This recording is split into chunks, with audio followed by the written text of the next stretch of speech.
আল্লাহর বিধান কোনটা, রসুলের তরিকা কোনটা, সেটা আমাকে জানতে হবে। একটা হলো সঠিক পথ, একটা ব্যাঠিক পথ, একটা হালাল পথ, একটা হারাম পথ। সেই হালাল কোনটা হারাম কোনটা সেটা জেনে আল্লাহর খুশির পথে আমাকে চলতে হবে। সেই জন্য আমি লেখাপড়া করতেছি। বাদশাহ একদম কাইবা গেলেন। বাদশাহ বলেন, মারহাবা, পড়ো তুমি। তোমার মতো বাচ্চা যতদিন থাকবে এই মাদ্রাসায়, এই নিজামুল মালিক এই মাদ্রাসার গোলাম, এই দরদেওয়ারের গোলাম, এই প্রতিষ্ঠানের গোলাম আমি খিদমত করেই যাই। তোমার মতো বাচ্চা যতদিন থাকবে, তোমার মতো সন্তান যতদিন থাকবে। দেখা গেল এই বাচ্চা পরবর্তীতে ইমামে গাজ্জালি হয়েছে। কথা বুঝতেছেন? ইমামে গাজ্জালি। তো ভাই, পড়াবো কেন, কিসের জন্য পড়ি? বাবা মা ভর্তি করে দিয়ে গেলেন, পড়া ছাড়া বিকল্প কোনো রাস্তা নাই। না, সেজন্য না। পড়তেছি, কোরআন হাদিস শিখি, পড়ে দেখবো। না, এখন থেকেই তুমি তোমার কিবলা ঠিক করো। जो नहीं होता 9 साल में नहीं बनता 90 साल में। উর্দুওয়ালারা বলে যে 9 বছরে হয় না, 90 বছরে হয় না। গাছ থেকে যে কাটা বের হয়, ওই কাটাগুলো কেউ কেটে চেকন করে দেয় না, ওর মাথাগুলো কেউ চেকন করে দেয় না। যখন বের হয় তখনই কাটা চেকন হইয়া বের হয়। এজন্য যখন আমরা মাদ্রাসায় আসছি, ভর্তি হয়েছি, এখন তো কি আমাদের নিয়ত কিবলা ঠিক করতে হবে যে আমি পড়ি আল্লাহকে পাওয়ার জন্য, আল্লাহ রসুলকে জানার জন্য, আল্লাহকে চিনার জন্য।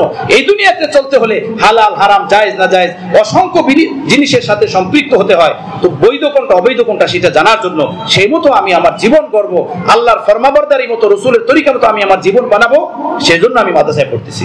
বুঝে আসছে আমার ভাইয়েরা? এটা আমার নিয়ত থাকতে হবে। এটা হলো দ্বিতীয় শ্রেণী। তৃতীয় একটা শ্রেণী, এই তলেবেলে, এই ছোট ছোট বাবু, এই শিক্ষার্থীদেরকে যারা আমরা পড়াই, শিক্ষক মন্ডলী, আমাদের ভিতরে একটা নিয়ত থাকতে হবে। আমাদের ভিতরে একটা নিয়ত থাকতে হবে। আমাদের নিয়ে শুধুই না, মাস শেষ হয়ে গেলে আমরা একটা বেতন পাবো। বেতন তো পাবো, নিয়ত যদি নাও থাকে তারপরেও বেতন পাবো। নিয়ত থাকলেও বেতন পাবো। নিয়ত থাকলে কি হবে? আমার এই পড়ানোটা সওয়াব হয়ে যাবে, আমার এই পড়ানোটা নেকি হয়ে যাবে। আমি এই নিয়তের কারণে সওয়াব পেয়ে যাব, আল্লাহর কাছ থেকে আদর পাবো।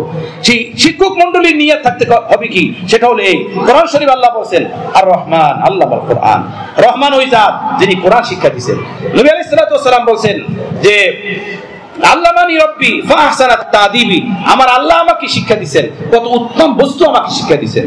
তো মুআল্লিম, নবীর মুআল্লিম আল্লাহ, উম্মতের মুআল্লিম নবী, এরপরে নবীর পরে নবীর মুআল্লিমের দায়িত্ব আল্লাহ পাক নবীর উম্মতের মধ্যে যারা ওলামা, কোরআন পড়নেওয়ালা, কোরআন জাননেওয়ালা, কোরআন বুঝনেওয়ালা, তাদেরকে দিবেন। তো আমি নবীর ইসলামবিশুদ্ধ মুআল্লিম। নবী একজন যেভাবে মুআল্লিম ছিলেন, শিক্ষক ছিলেন, আমিও সে একজন শিক্ষক নবীর স্থানে। আজকে নবী নাই, নবীর দায়িত্ব আমার উপরে এই বাচ্চাদেরকে কোরআন শিক্ষা দেওয়া, এদেরকে আলিফ বা পড়ানো, এদেরকে ক খ পড়ানো, এদেরকে হাতের লেখা দেওয়া, এদের হাতের লেখা ঠিক করা। আমি নবীর স্থানে একজন মুআল্লিম। নবী যেভাবে তার উম্মতদেরকে উযু ইস্তেঞ্জা শিখাইছেন, পেশাব পায়খানা শিখাইছেন, খানা দানা শিখাইছেন, পোশাক পরিচ্ছদ শিখাইছেন, নামাজ শিখাইছেন, আমিও নবীর স্থানে একজন মুআল্লিম। আমি আমার ছাত্রগুলোকে হালাল শিক্ষা দিব, হারাম শিক্ষা দিব, উযু শিক্ষা দিব, টুপি শিক্ষা দিব, দাড়ি শিক্ষা দিব, মাথার চুল শিক্ষা দিব, হাত পায়ের নখ শিক্ষা দিব, তাকে সেজদা শিক্ষা দিব, তার ধরা শিক্ষা দিব, তার ঘরে বের হওয়া শিক্ষা দিব, ঘরে ঢোকা শিক্ষা দিব। এই সবগুলো শিক্ষা দেওয়া আমি মুআল্লিম, আমার দায়িত্ব। আমি নবীর স্থানে একজন মুআল্লিম, একজন শিক্ষক, আমার দায়িত্ব। আমি নবীর স্থানে আমি এই কাজগুলো করতেছি। আর নবী বলছেন, ওমা আসআলুকুম আলাইহি আজরা ইন আজরিয়া ইল্লা আলাল্লাহ। হে লোকেরা, আমরা তোমাদের কাছে কোনো প্রতিদান চাই না, আমাদের প্রতিদান শুধুই আল্লাহ পাকের কাছে। আল্লাহই প্রতিদান দিবেন। বাস আমি আল্লাহর খুশির জন্য রসুলের দায়িত্ব পালন করতেছি। রসুলের নায়েব হিসাবে রসুলের স্থানে বসে এক দায়িত্ব, ক্ষুদ্রতম দায়িত্ব যতটুকু আমার উপরে আসছে সেটা আমি পালন করতেছি। বাস সেই জন্য আমি বাচ্চাগুলোকে কোরআন পড়াই, কায়দা পড়াই, আম্মা পড়াই, সেপারা পড়াই, এমনি বা হাতের লেখা দেয়, এদের পিছনে মেহনত করি। এরপরে ভাই, মাস শেষে প্রতিষ্ঠান থেকে 2-4 টাকা যেটা বরাদ্দ আছে ওইটা পেয়েই যাবো, কিন্তু নিয়ত থাকতে হবে এটা যে আমি আল্লাহর জন্য পড়াই, এদেরকে আল্লাহর জন্য মেহনত করি। আমাদের প্রতিষ্ঠানগুলোতে একজন শিক্ষক যে মেহনত করে, একজন শিক্ষকের বেতন হওয়া দরকার 40-50 হাজার টাকা, 80-90 হাজার টাকা, তাই না? কিন্তু দেখেন কয় টাকা আমাদের শিক্ষকরা ওজিফা পায়, আমরা কয় টাকা ওজিফা দেই। তারপরে যদি নিয়তটা ঠিক না হয় তাহলে আল্লাহকেও পেলাম না, দুনিয়া তো পাইলামই না, সাথে সাথে নিয়ত ঠিক না থাকার কারণে আখিরাতও পেলাম না, তাই না? তো ভাই, এজন্য শিক্ষক মন্ডলী যারা আমরা আছি, আমাদের নিয়ত ঠিক করতে হবে যে আমরা আল্লাহর জন্য পড়াই, রসুলের তরিকাকে দুনিয়াতে জিন্দা রাখার জন্য পড়াই। তো এই 3 শ্রেণীর লোক, অভিভাবক বৃন্দ, এমনি ভাবে শিক্ষার্থী এবং আসাদে কেরাম, শিক্ষক মন্ডলী, এই 3 শ্রেণীর লোক যেহেতু একটা প্রতিষ্ঠানের সাথে আমরা সম্পৃক্ত থাকি, আমাদের নিয়ত যদি সুন্দর হয়, নিয়ত যদি ঠিক হয়, আল্লাহ নিয়ত অনুযায়ী বরকত দিবেন ইনশাআল্লাহ। নিয়ত সঠিক হলে এর উপরে ফল পাওয়া যাবে, এর উপরে ফল পাওয়া যাবে। আমরা আমাদের বাচ্চাগুলোকে মানুষ হতে দেখবো। এই যে অনেক কষ্ট করে নিয়ে আসি, ধৈর্য নিয়ে আসি, বাইন্দা নিয়ে আসি, ছেলেরা পড়তে চায় না, খাইতে যায়, ধৈর্য যায়, বিয়োগ হয়ে যায়। এর পিছনে বিশাল বড় কারণ আছে বাবা মার, অভিভাবকদের। মাদ্রাসায় ভর্তি করছে ঠিক, কিন্তু ঘরের পরিবেশ বিলকুল দুনিয়াদার। বাবা মা বেনমাজি, ঘরে টিভি ভিসিআর, ঘরের পরিবেশে পর্দা নাই, কোনোদিন হবে না।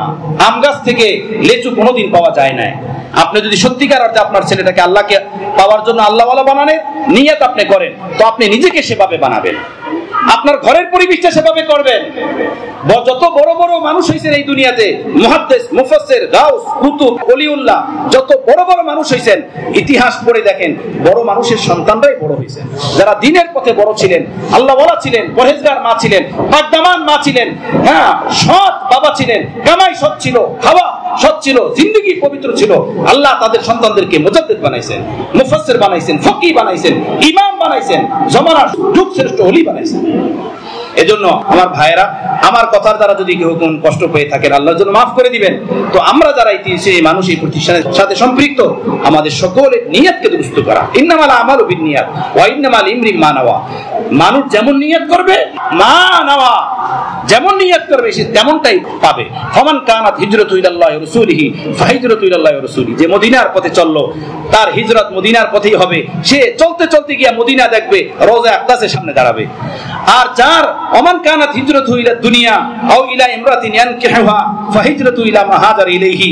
যে চীনের পথে চললো, যে বাজারের পথে চললো, সে চলতে চলতে বাজারেই যাবে, সে চীন গিয়া দাঁড়াবে। এজন্য ভাই, নিয়ত ঠিক রাখা, সকলকে নিয়ত ঠিক রাখতে হবে।